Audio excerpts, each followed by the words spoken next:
എന്നാൽ എൻ്റെ രാജ്യം ഐഹികമല്ല എന്ന് ഉത്തരം പറഞ്ഞു. പീലാത്തോസ് അവനോട്, എന്നാൽ നീ തന്നെ അല്ലോ എന്ന് പറഞ്ഞതിന് യേശു, നീ പറഞ്ഞതുപോലെ ഞാൻ രാജാവ് തന്നെ.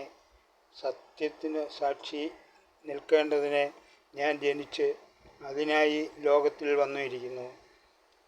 സത്യതൽപരന്മാരായവൻ എല്ലാവരും എൻ്റെ വാക്ക് കേൾക്കുന്നുവെന്ന് ഉത്തരം പറഞ്ഞു. പീലാത്തോസ് യേശുവിനോട്, സത്യമെന്നാൽ എന്ത് എന്ന് പറഞ്ഞു.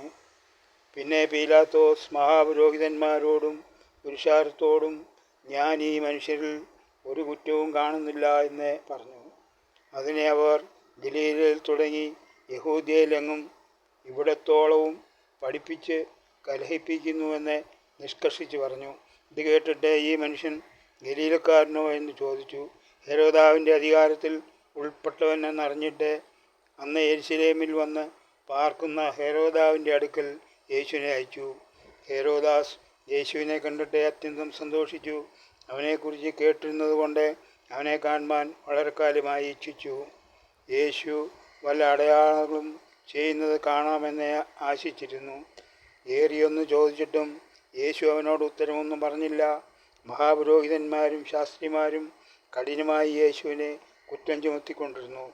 ഹെരോദാസ് തൻ്റെ പടയാളികളുമായി യേശുവിനെ പരിഹസിച്ച് നിസ്സാരനാക്കി ശുഭ്രവസ്ത്രം ധരിപ്പിച്ച് പീലാത്തോസിൻ്റെ അടുക്കൽ മടക്കി അയച്ചു.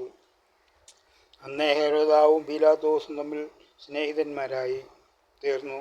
മുമ്പേ അവർ തമ്മിൽ വൈര്യമായിരുന്നു. പീലാത്തോസ് മഹാപുരോഹിതന്മാരെയും പ്രമാണികളെയും ജനത്തെയും വിളിച്ചുകൂട്ടി അവരോട്, ഈ മനുഷ്യൻ ജനത്തെ മത്സരിപ്പിക്കുന്നുവെന്ന് പറഞ്ഞു. നിങ്ങൾ അവനെ എൻ്റെ അടുക്കൽ മടക്കി അയച്ചുവല്ലോ. ഇവൻ മരണയോഗ്യമായത് ഒന്നും പ്രവർത്തിച്ചിട്ടില്ല സ്പഷ്ടം. അതുകൊണ്ട് ഞാൻ അവനെ അടുപ്പിച്ച് വിട്ടയക്കും എന്ന് പറഞ്ഞു. അവനെ നീക്കിക്കളക, ബർബാസിനെ വിട്ടുതരിക എന്ന് എല്ലാവരും കൂടെ നിലവിളിച്ചു. ഉത്സവം തോറും ഒരുത്തനെ വിട്ടുകൊടുക്കുക പതിവായിരുന്നു. ബർബാസോ നഗരത്തിൽ ഉണ്ടായ ഒരു കലഹവും കൊലയും ഹേതുവായി തടവിൽ ആയവൻ ആയിരുന്നു. പീലാത്തോസ് അവരോട്, ബർബാസിനെയോ ക്രിസ്തു എന്ന് പറയുന്ന യേശുവിനെയോ ആരെ നിങ്ങൾക്ക് വിട്ടുതരണമെന്ന് ചോദിച്ചു. അവൻ അസൂയ കൊണ്ടാകുന്നു യേശുവിനെ ഏൽപ്പിച്ചത് എന്ന് അവൻ ഗ്രഹിച്ചിരുന്നു. പീലാത്തോസ് ന്യായാസനത്തിലിരിക്കുമ്പോൾ അവൻ്റെ ഭാര്യ ആളയച്ചു, ആ നീതിമാൻ്റെ കാര്യത്തിൽ ഇടപെടരുത്. അവൻ നിമിത്തം ഞാൻ ഇന്ന് സ്വപ്നത്തിൽ വളരെ കഷ്ടം സഹിച്ചു എന്ന് പറയിച്ചു. എന്നാൽ ബർബാസിനെ ചോദിപ്പാനും യേശുവിനെ നശിപ്പിപ്പാനും മഹാപുരോഹിതന്മാരും മൂപ്പന്മാരും പുരുഷാരത്തെ സമ്മതിപ്പിച്ചു. നാടുവാഴി അവരോട്, ഈ ഇരുവരിൽ ഏവനെ വിട്ടുതരണമെന്ന് നിങ്ങൾ ഇച്ഛിക്കുന്നു എന്ന് ചോദിച്ചതിന് ബർബാസിനെ എന്ന് അവർ പറഞ്ഞു.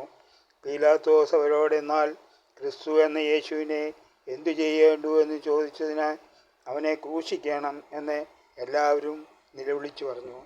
യേശു ചെയ്ത ദോഷമെന്ത് എന്ന് പീലാത്തോസ് ചോദിച്ചതിന് അവനെ ക്രൂശിക്ക എന്ന് വീണ്ടും നിലവിളിച്ചു പറഞ്ഞു. ആരവം അധികമാകുന്നതല്ലാതെ ഒന്നും സാധിക്കുന്നില്ല എന്ന് പീലാത്തോസ് കണ്ടിട്ട് വെള്ളമെടുത്ത് പുരുഷാരം കാണെ കൈ കഴുകി, ഈ നീതിമാൻ്റെ രക്തത്തിൽ എനിക്ക് കുറ്റമില്ല, നിങ്ങൾ തന്നെ നോക്കിക്കൊള്ളുവീനെന്ന് പറഞ്ഞു. അവൻ്റെ രക്തം ഞങ്ങളുടെ മേലും ഞങ്ങളുടെ സന്തതികളുടെ മേലും വരട്ടെ എന്ന് ജനമൊക്കെയും ഉത്തരം പറഞ്ഞു. അങ്ങനെ പീലാത്തോസ് ബർബാസിനെ അവർക്ക് വിട്ടുകൊടുത്തു. യേശുവിനെ ചമ്മട്ടി കൊണ്ടടിപ്പിച്ച് ക്രൂശിക്കേണ്ടതിന് ഏൽപ്പിച്ചു. യേശുവിനെ ശിക്ഷയ്ക്ക് വിധിച്ചു എന്ന് അവനെ കാണിച്ചു കൊടുത്ത യൂദാ കണ്ട് അത്യന്തം അനുതപിച്ചു. ആ 30 വെള്ളിക്കാശ് മഹാപുരോഹിതന്മാരുടെയും മൂപ്പന്മാരുടെയും അടുക്കൽ മടക്കിക്കൊണ്ടുവന്നു, ഞാൻ കുറ്റമില്ലാത്ത രക്തത്തെ കാണിച്ചു കൊടുത്തതിനാൽ പാപം ചെയ്തു എന്ന് പറഞ്ഞു. അത് ഞങ്ങൾക്ക് എന്ത്, നീ തന്നെ നോക്കിക്കൊള്ളുക എന്ന് അവർ പറഞ്ഞു. യൂദാ വെള്ളിക്കാശ് മന്ദിരത്തിൽ എറിഞ്ഞു ചെന്ന് കെട്ടിഞ്ഞാന്ന് ചത്തുകളഞ്ഞു. മഹാപുരോഹിതന്മാർ ആ വെള്ളിക്കാശെടുത്ത്, ഇത് രക്തവിലയാകയാൽ ശ്രീഭണ്ഡാരത്തിൽ ഇടുന്നത് വിഹിതമല്ല എന്ന് പറഞ്ഞു. കൂടി ആലോചിച്ച് പരദേശികളെ കുഴിച്ചിടുവാൻ അതുകൊണ്ട് കുശവൻ്റെ നിലം വാങ്ങി. ആകയാൽ ആ നിലത്തിന് ഇന്നുവരെ രക്തനിലം എന്ന് പേർ പറയുന്നു. ഇസ്രായേൽ മക്കൾ വിലമിച്ചവൻ്റെ വിലയായ 30 വെള്ളിക്കാശ് അവർ എടുത്ത് എന്നോട് അരുളിച്ചെയ്തതുപോലെ കുശവൻ്റെ നിലത്തിനു വേണ്ടി കൊടുത്തുവെന്ന് യെരമ്യാപ്രവാചകൻ മുഖാന്തരം അരുളിച്ചെയ്തതിന് അന്ന് നിവർത്തി വന്നു. അനന്തരം പീലാത്തോസ് യേശുവിനെ കൊണ്ടുപോയി വാറുകൊണ്ട് അടിപ്പിച്ചു. പടയാളികൾ മുള്ളുകൊണ്ട് ഒരു കിരീടം മെടഞ്ഞു യേശുവിൻ്റെ തലയിൽ വെച്ചു. ധൂമവസ്ത്രം ധരിപ്പിച്ചു. അവൻ്റെ അടുക്കൽ ചെന്ന് യഹൂദന്മാരുടെ രാജാവേ, ജയ ജയ എന്ന് പറഞ്ഞ് അവൻ്റെ കന്നത്തടിച്ചു. പീലാത്തോസ് അവനോട്, ആ മനുഷ്യൻ ഇതാ എന്ന് പറഞ്ഞു. മഹാപുരോഹിതന്മാരും ചേവകരും അവനെ കണ്ടപ്പോൾ ക്രൂശിക്ക ക്രൂശിക്ക എന്ന് ആർത്തു വിളിച്ചു. പീലാത്തോസ് അവരോട്, നിങ്ങൾ അവനെ കൊണ്ടുപോയി ക്രൂശിപ്പീൻ, ഞാനോ അവനിൽ ഒരു കുറ്റവും കാണുന്നില്ല എന്ന് പറഞ്ഞു. യഹൂദന്മാർ അവനോട്, ഞങ്ങൾക്ക് ഒരു ന്യായപ്രമാണമുണ്ട്, അവൻ തന്നെത്താൻ ദൈവപുത്രൻ ആയതുകൊണ്ട്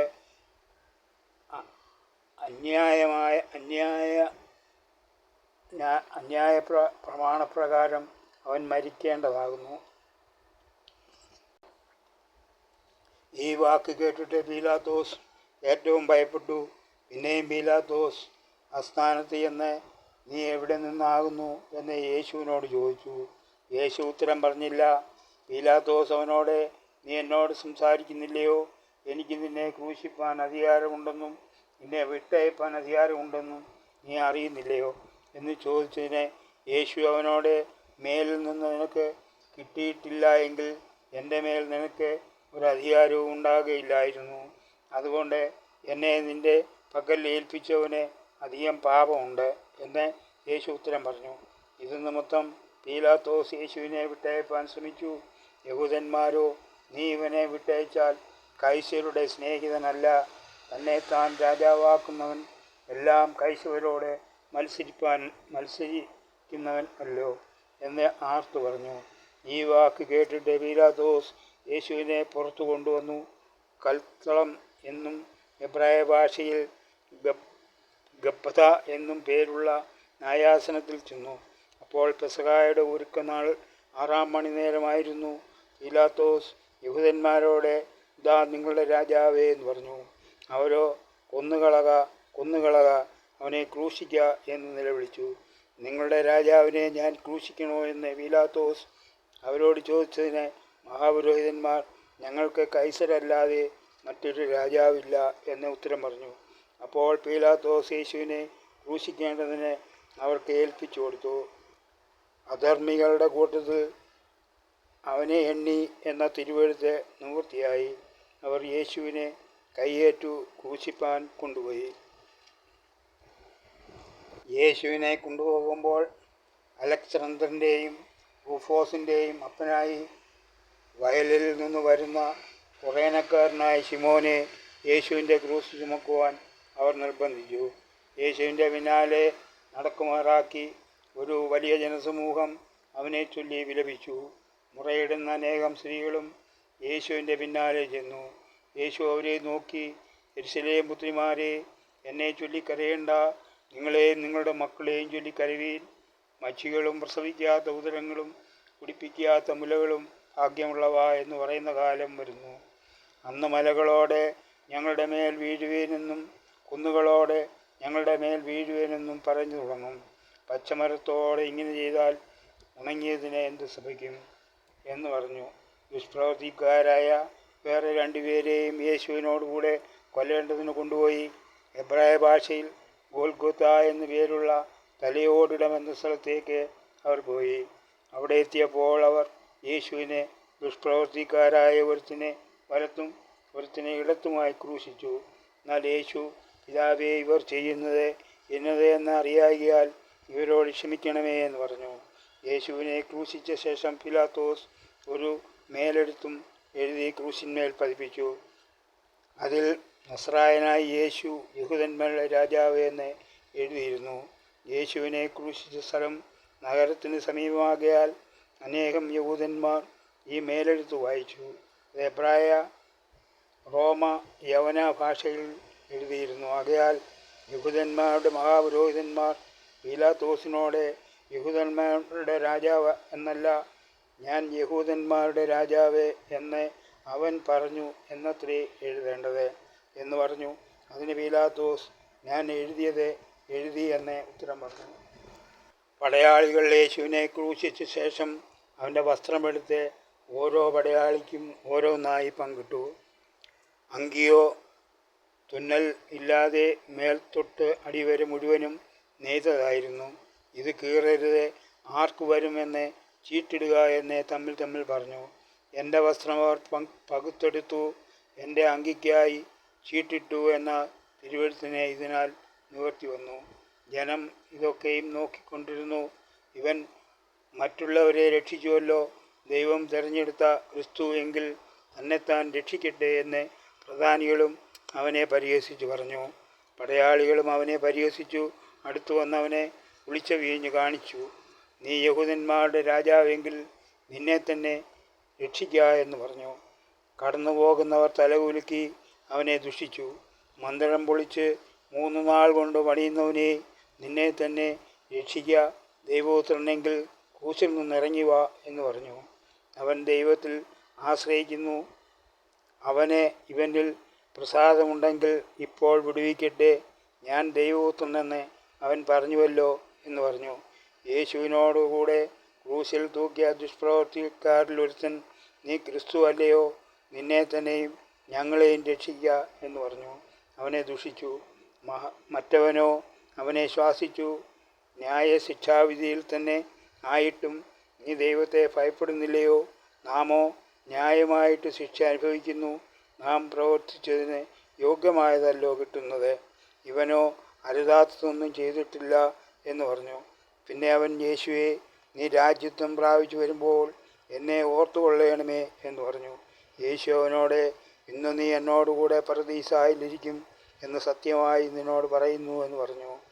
യേശുവിനെ ക്രൂശിനരികെ അവൻ്റെ അമ്മയുടെ സഹോദരിയും ക്ലെയോപ്പാവിൻ്റെ ഭാര്യ മറിയയും മഗ്ദലക്കാരത്തി മറിയയും നിന്നിരുന്നു.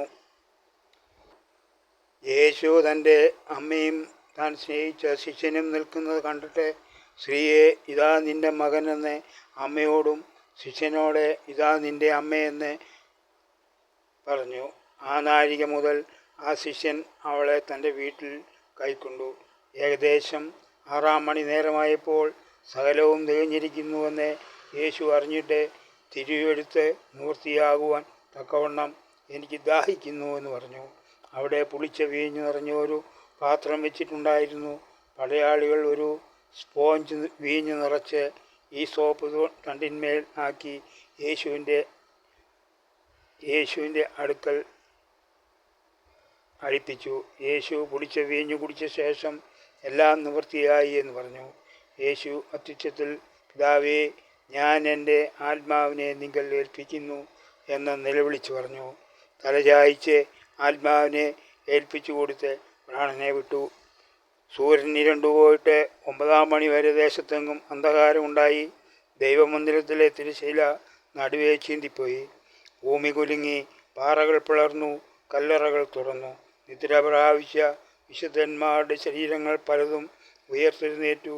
ശതാധിപൻ ഈ സംഭവിച്ചതൊക്കെയും കണ്ടിട്ട്, ഈ മനുഷ്യൻ വാസ്തവമായി നീതിമാനായിരുന്നു എന്ന് പറഞ്ഞു ദൈവത്തെ മഹത്വപ്പെടുത്തി. കാൺമാൻ കൂടി വന്ന പുരുഷാരമൊക്കെയും സംഭവിച്ചത് കണ്ടിട്ട് മാറത്തടിച്ചുകൊണ്ട് മടങ്ങിപ്പോയി. ഗലീലയിൽ നിന്ന് യേശുവിനെ അനുഗമിച്ച സ്ത്രീകളും യാക്കോബിൻ്റെ അമ്മയും സെബദിയുടെ പുത്രന്മാരുടെ അമ്മയും ദൂരത്ത് നിന്നിരുന്നു.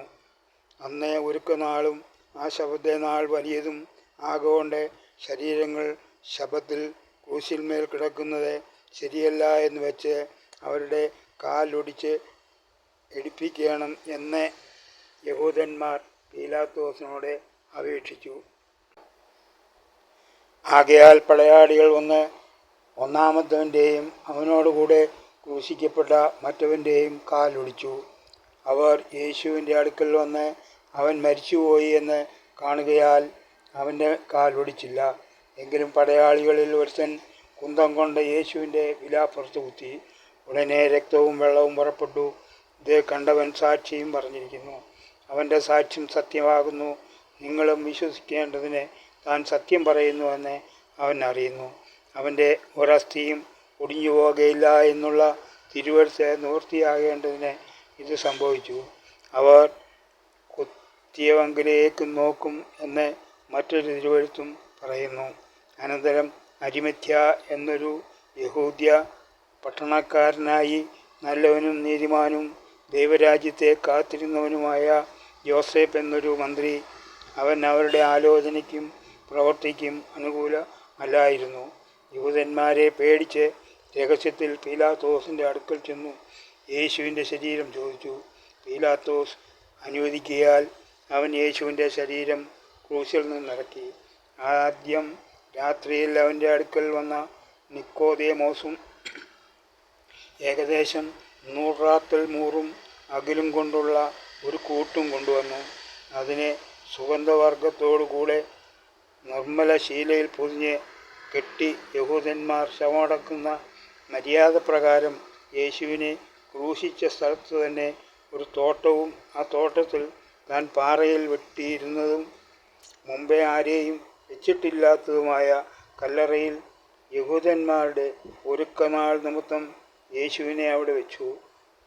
കല്ലറയുടെ വാതിൽക്കൽ ഒരു വലിയ കല്ലും വെച്ചിട്ട് പോയി. കല്ലറയ്ക്ക് എതിരെ മഗ്ദലക്കാരത്തി മറിയയും മറ്റേ മറിയയും ഇരുന്നിരുന്നു.